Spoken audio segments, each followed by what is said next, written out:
dalam dunia kesejarahan ya, kita mengenal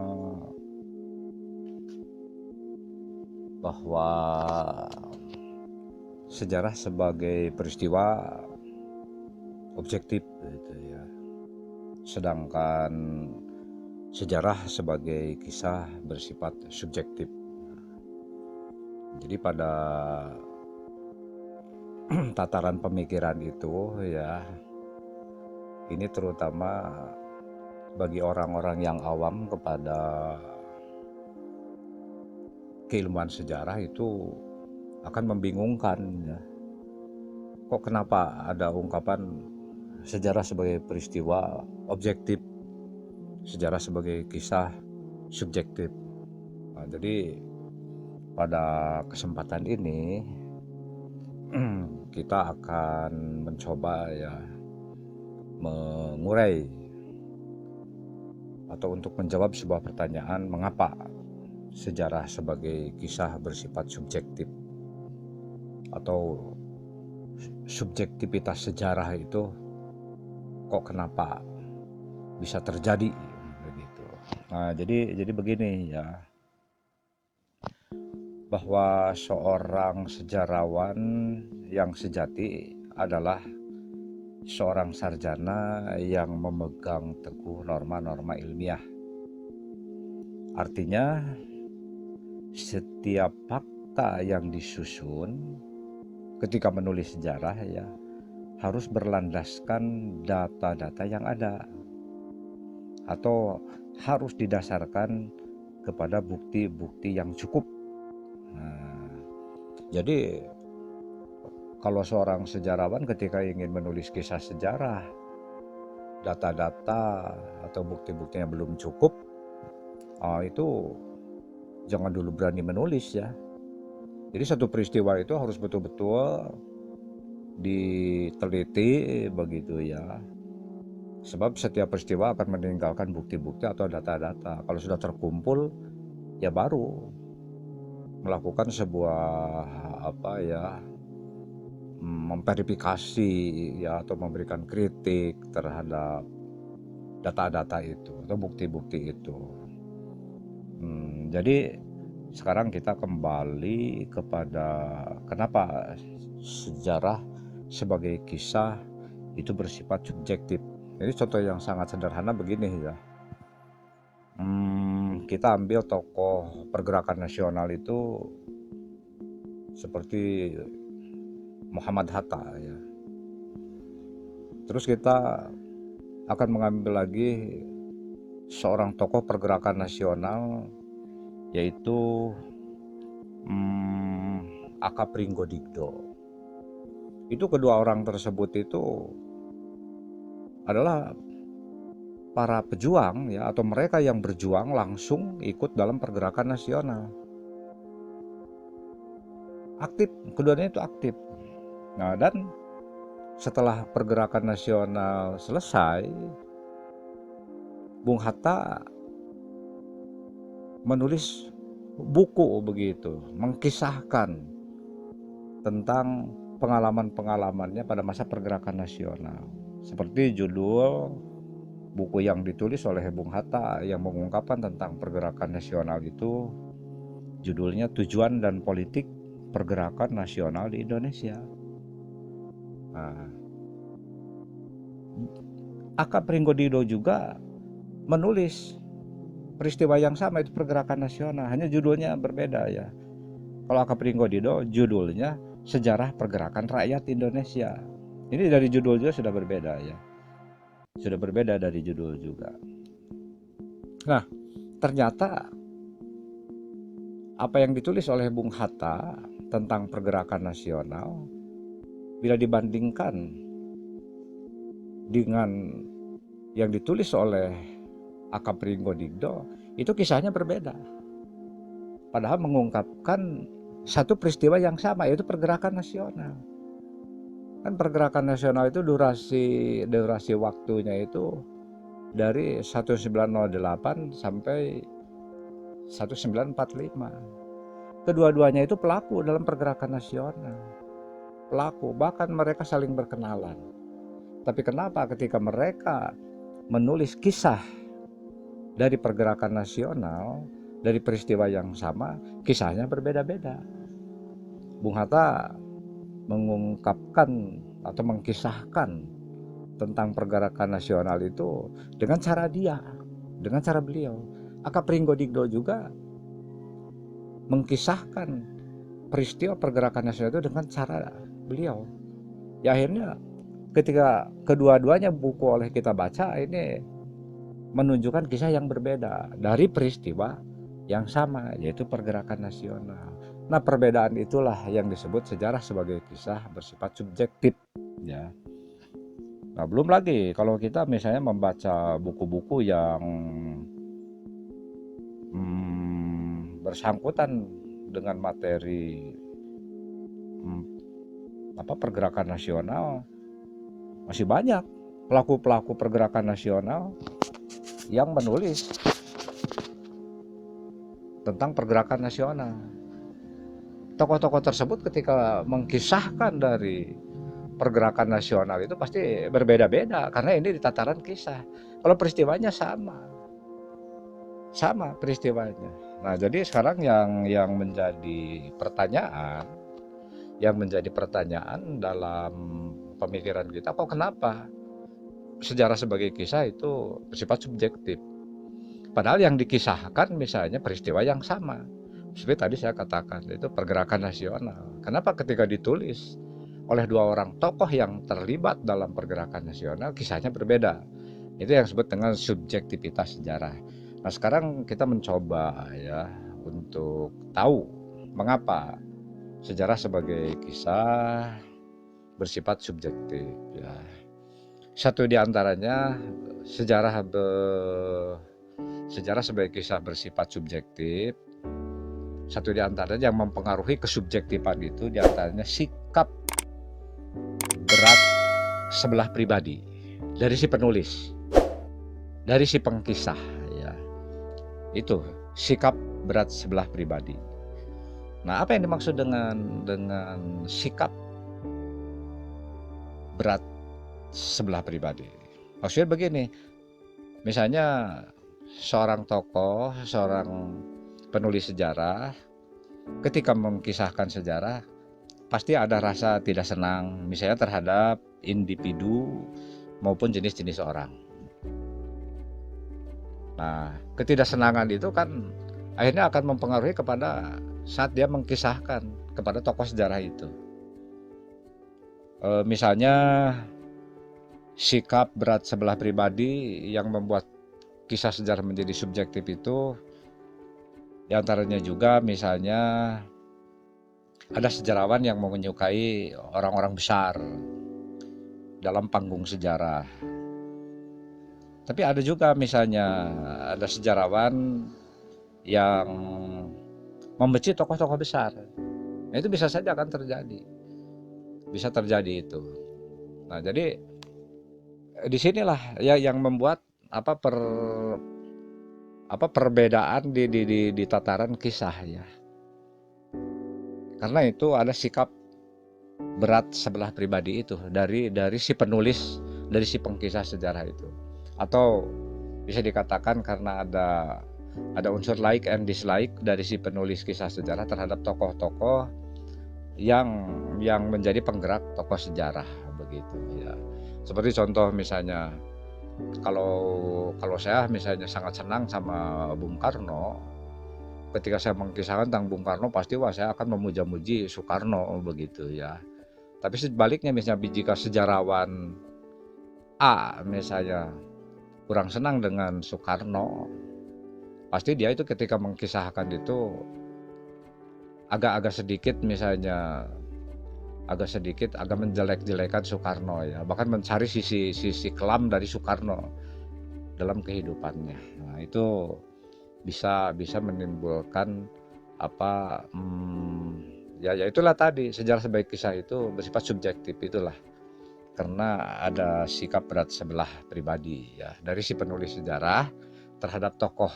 Pokoknya ada unsur terkait like and dislike, suka tidak suka. Terus yang kedua yang menjadikan sejarah sebagai kisah bersifat subjektif itu karena ada prasangka kelompok ya.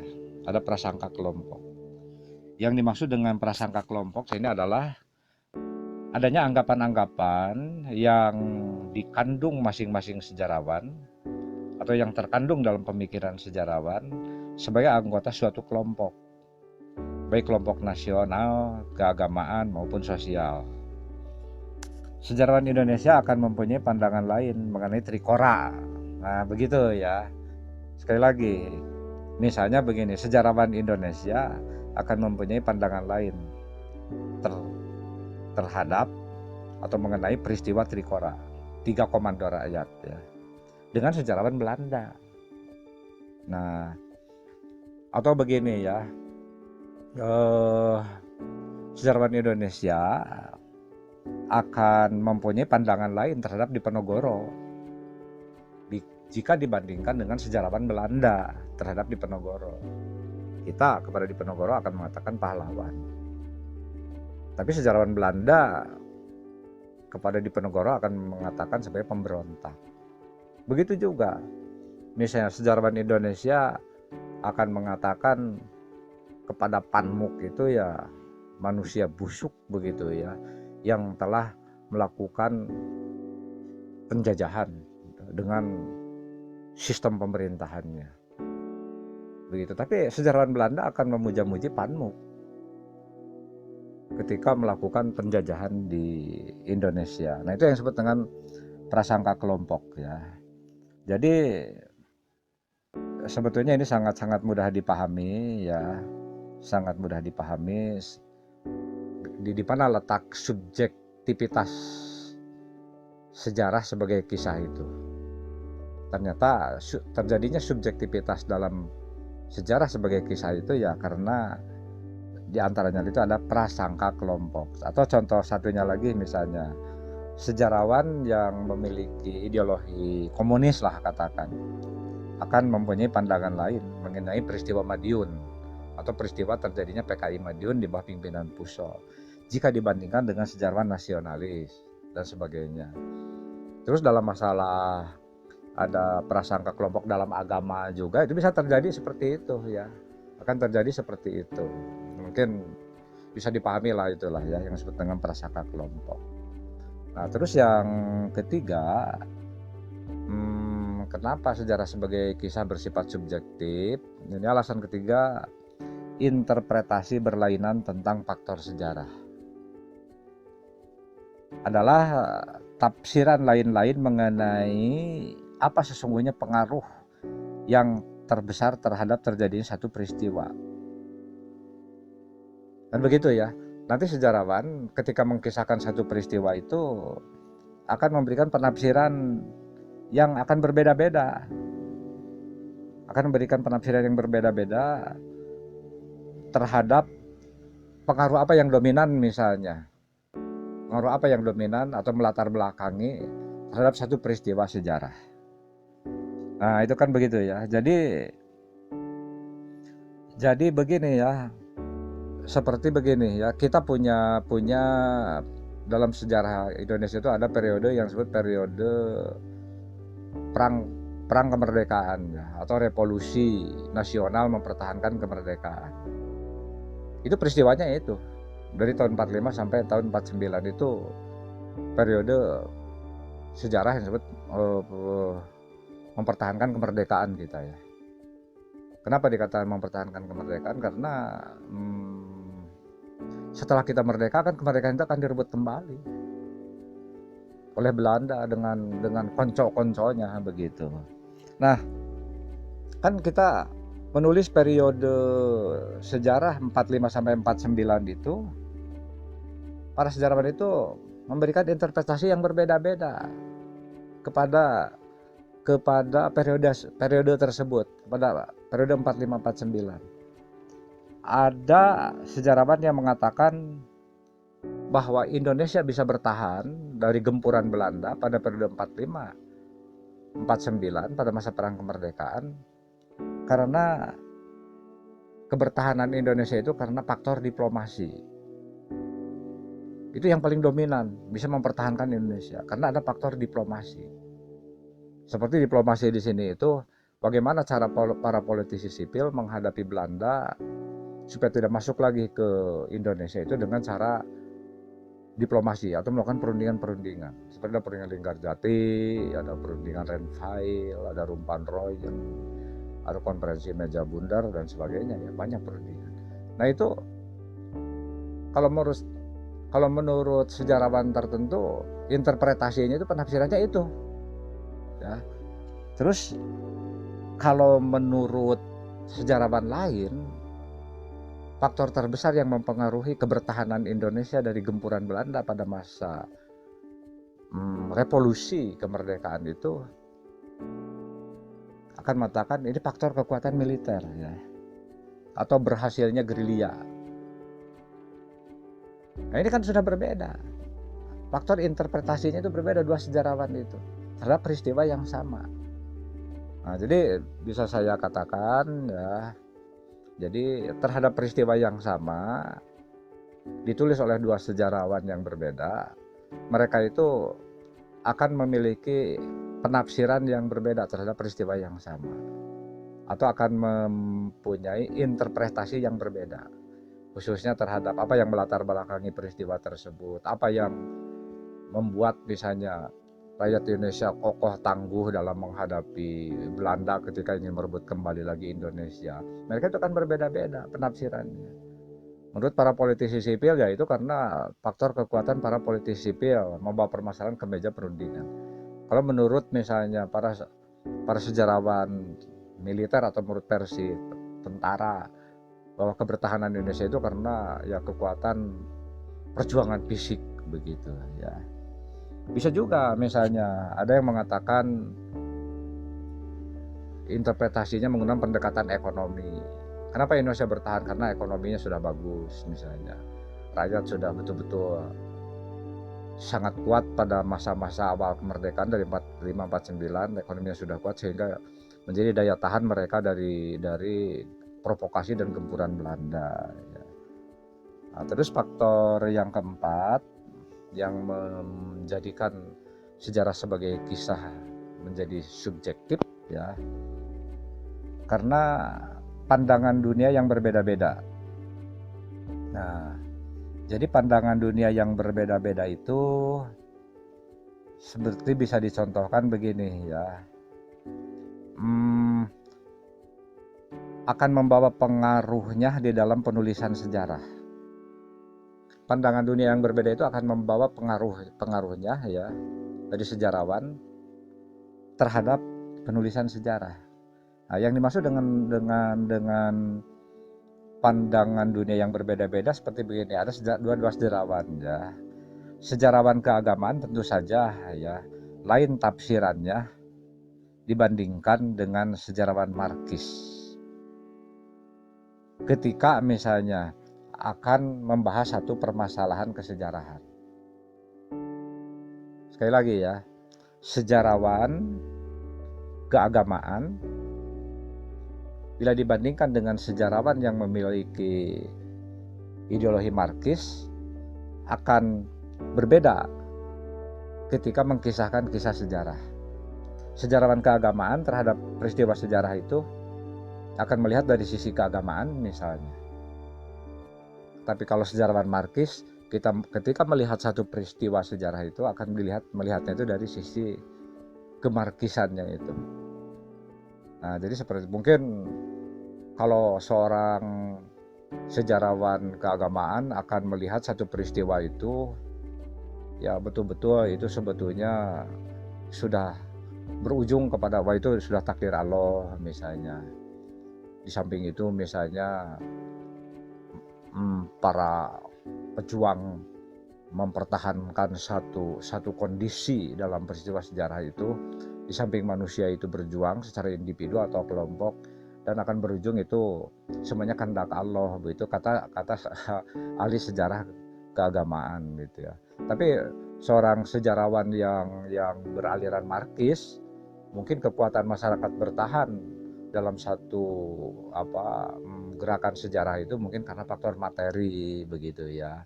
Jadi melihatnya akan dari sisi materi. Marxisme itu kan sangat membangga-banggakan materi, bahwa segala sesuatu yang mengubah dunia itu atau kehidupan itu adalah materi. Seperti ada lahir teori ya dalam dunia Marxis itu historical materialisme, bahwa segala sesuatu itu tergantung pada materi, kan begitu ya. Nah, jadi dapat saya simpulkan ya, untuk sementara dapat saya simpulkan kenapa sejarah sebagai kisah bersifat subjektif ya. Nah, karena alasannya satu, sikap berat sebelah